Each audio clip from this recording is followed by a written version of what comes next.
Let's continue on with Unit 6, Part 2. At the end of Part 1, we talked about lectins, and lectins are extracts made from seeds of plants which have blood group specificity. For example, they are proteins that combine specifically with sugars and act as if they were IgM antibodies. So what phase of reactivity are you looking for? Room temperature. IgM, room temperature. Remember that for the rest of your life. There are about 500 plant species in which hemagglutinating lectins have been found, and scientists are weird people. Who would think of grinding up a seed and extracting a substance from it and then testing it against red cells and then determining the specificity? I just think that's amazing. A few lectins are routinely used as blood typing reagents when we're problem solving, when we come up with discrepancies or unexpected antibodies. You need to memorize the specificity and the source of each of the following. Anti-A1 comes from Dolichos biflorus, anti-H, Ulex europaeus, and anti-N, as in Nancy, Vicia graminea.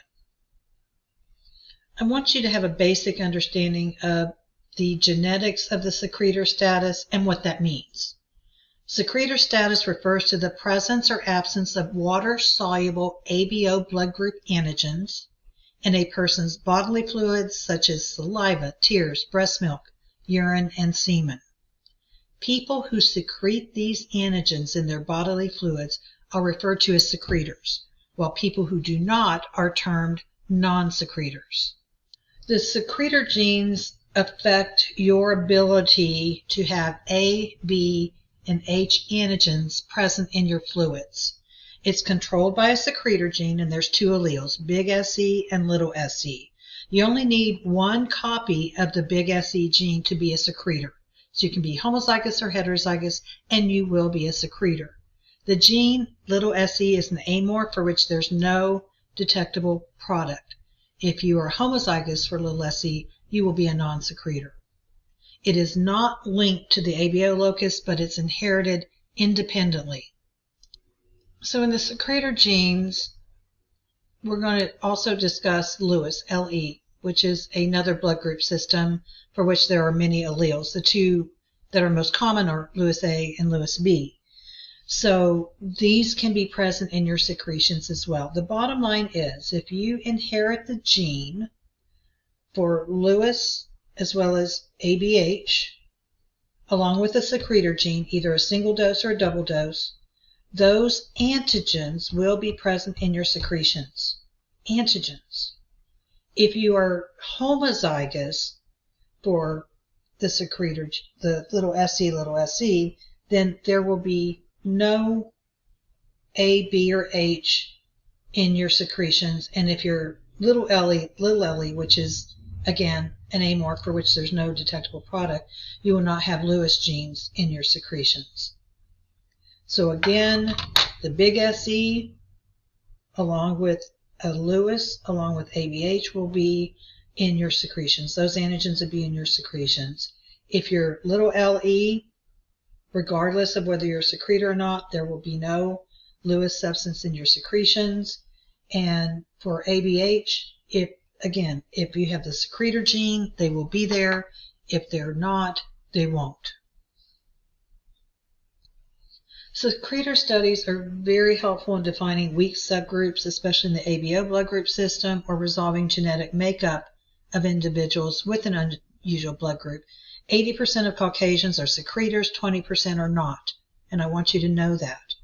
And we had an OB, an obstetrical patient, who typed very, very weakly with anti-A in the forward and as an O in the reverse. So we were wondering if she was a very weak subgroup of A. And if she was a secretor, then we could then determine whether or not she had A antigens in her secretions.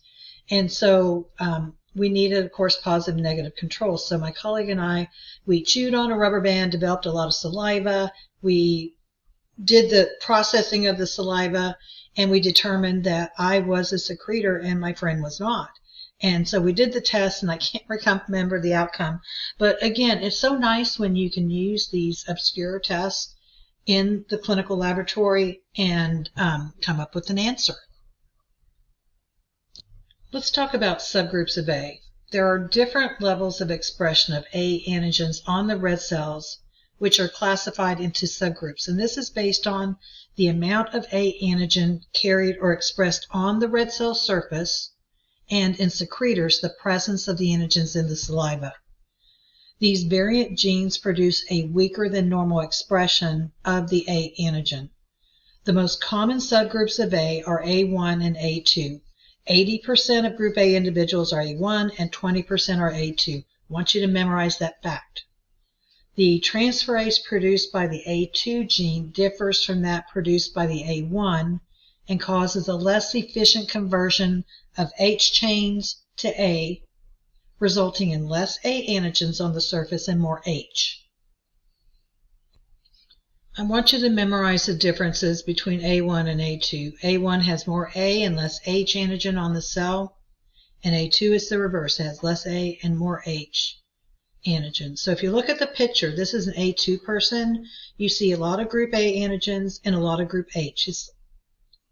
It's not quite equal, but there's a lot of H. And I wish I still had access to this book. It was a very old book. If you saw the same picture with A1, you would see most of these H be the A. So it is a quantitative difference so far as the amount of A antigen, but they can produce anti-A1. So is there also a qualitative difference? Meaning there's some minute structural difference between A1s and A2s that if an A2 is exposed to A1, they can form a weak antibody. You cannot detect serologically the difference between an A1 and A2 by using your anti-A typing serum. So once again, let's discuss the anti-A1 lectin. And as a reminder, lectins are naturally occurring materials, usually plant, that react specifically with blood group antigens. Very, very weird. Dolichos biflorus is the anti-A1 lectin. It will agglutinate A1 red cells and will not agglutinate A2 red cells. So this is very, very important because ABO discrepancies due to subgroups of A are very common. So this is a tool in our toolbox that we can use to resolve or identify this problem. About 1 to 8% of A2 and 22 to 35% of A2B people will have anti-A1. This is the most common cause of ABO discrepancies, as the patient will forward type appropriately as a group A or AB individual, but they will reverse type as a group O if they're group A, or group B if they're group AB. If a patient with anti-A1 is cross-matched with an A1 donor, the cross-match will be incompatible. The antibody is not considered to be clinically significant unless it reacts at 37 degrees or at the anti-human globulin phase of testing. I want to remind you that a clinically significant antibody is one that has the ability to cause red cell destruction, either of donor blood or causing hemolytic disease of the fetus and newborn. There are a number of tests that will assist us in classifying weak A subgroups. It's determined by the strength of agglutination when tested with anti-A1 lectin, which is your Dolichos biflorus. Weak subgroups will either be negative or very weakly positive. Anti-A, which is a very strong agglutinin of group A, you will get weaker reactions with subgroups of A. Anti-H lectin, which is Ulex europaeus, subgroups of A have less A antigen and more H, so the weaker the subgroup, the stronger the reaction with the anti-H lectin. Then the presence of anti-A1 antibodies in the plasma, which will react with A1 cells, and the presence of A and H in secretions. In blood bank, I always look at this as we're doing a jigsaw puzzle. All the pieces have to fit. And we have a lot of different tools in our toolbox that we use for different situations. So for this particular situation, when you're having a weak subgroup of A, especially weaker than A2, these are the tests that are performed to assist in classification. Let's apply our knowledge about A1 and A2 subgroups. In the first two columns, we have reagent anti-A and then the anti-A1 lectin. In the next two columns, we have A1 cells and A2 cells, which we will test with our patient's plasma. So first example, 4+ with anti-A and anti-A1 lectin. What does that mean? It means this person is group A1. How do I know that? Because they're positive with the anti-A1 lectin. In the reverse, with the A1 and A2 cells, there's no reactions. What I can surmise from this is there's no anti-A1 present. Second example, we have a 4+ with anti-A and negative with anti-A1. This person is group A2. How do I know that? Because there is no reaction with the anti-A1 lectin. In the reverse, with the A1 and A2 cells, they're both negative, so my conclusion is this is a group A2 person. In the last row, we have positive with anti-A, negative with anti-A1 lectin, which means this person is an A2. In the reaction with the A1 cells, we get a 2+, and in the A2 cells, we get a negative. What this indicates is that this is a group A2 person with anti-A1. How do I know? Because they were negative when tested their cells with the anti-A1 lectin, and you should never react with cells of your own type. The A1 cells gave a 2+, but the A2 cells were negative. I always try and point out the differences between an MLS and an MLT education, and one of the prime examples in blood bank is subgroups of A weaker than A2. These comprise less than 1% of the total A gene pool, and these are subgroups of A weaker than A2, and they include a whole alphabet, and they're seen very, very infrequently. As an MLS, you would need to know these and what makes them different and the reactions that are expected with our different techniques. What I do want you to know is that A3 is characterized by mixed field agglutination, which is abbreviated MF. And what this is appears as tiny agglutinants in a sea of free cells. So you're shaking your tube off and it's swirling off and it looks silky smooth, and then little chunks start coming off. And the reason this is not a 1+ versus mixed field agglutination is in the appearance of the sea of free cells. It just has a different look to it. I would really, really encourage you to view the video on mixed field agglutination. They show an example where they add a drop of group O cells with a drop of, I don't know if it's A or B cells. And this is something I would like for you to do in the lab as well. Mix them together, then add a drop of anti-B or whatever blood group you added. And again, it's a very distinct appearance. And the more you see it, the more you'll recognize it. And it's very important in transfusion medicine. Subgroups of B are less common than subgroups of A. The criteria resembles that used for A subgroups, except we don't have a typing sera for B subgroups. It's usually detected based on the forward type only, and the reverse type is correct. They do not make anti-B as commonly. In fact, I've never ever seen a subgroup of B with anti-B, but again, the B blood group is not very common either. Again, note that the B3 is characterized by mixed field agglutination, and it was so cool, and this was my aha moment. We have a donor in Austin who's a B3, and the first time because you retype your donors to confirm that they match the blood bag, and the first time I typed him and I got this mixed field agglutination, I was like, what's up with this? And so I thought I'd done something wrong, and so I repeated it, and it was the same. So I called the blood center to confer with them, because this could mean other things, and I just wanted to make sure. And sure enough, yes, this was a subgroup of B3. Antibodies to A and B, remember Landsteiner's law for the rest of your life. Individuals do not form ABO antibodies against ABO antigens on their own cells. Naturally occurring is kind of a misnomer, because antibody production is stimulated by actual substances or antigens in the environment that are very similar to blood group antigens. The term naturally occurring simply implies that antibody production is not due to actual exposure to red cell antigens. We use both the plasma and the red cells to determine the ABO type. It's a check-balance system.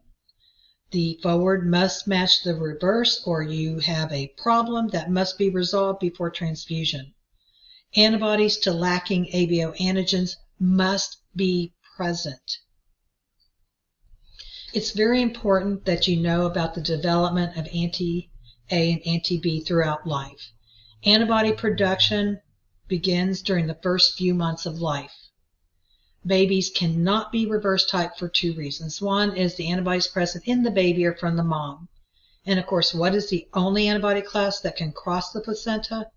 IgG. So it would take the Coombs test to even detect them if you wanted to, which we don't because they're from the mom.